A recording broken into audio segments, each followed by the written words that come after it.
So hey guys, check out this awesome hands-on video of the much awaited phone, the Nothing Phone 2, even before its official release. The popular tech YouTuber MKBHD unsurprisingly has already gotten his hands on the smartphone and shot a video to show us some of the changes.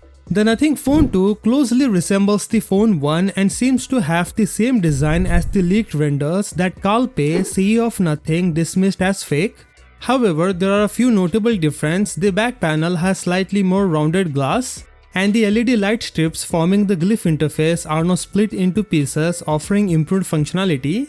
The light strip around the camera has been split into 2 pieces, and the big middle strip has been divided into 6 individual strips. This means that the phone now has more addressable LED zones, 33 to be exact compared to 12 on the outgoing model. The top strips around the wireless charging section has 16 LEDs and is now being used as a progress indicator.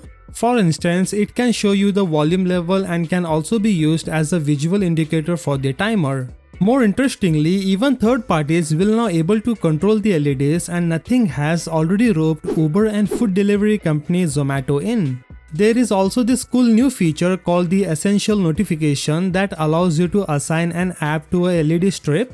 That way you can easily tell if you have received a notification without even having to unlock your phone. And by the way, there is also this awesome feature called the Glyph Composer, which lets you create your own ringtone and customize the lighting effects on your device. Not only that, Carl Pei has also shared the first camera samples for the phone on Twitter, and they look sharp and better when compared to the Nothing Phone 1.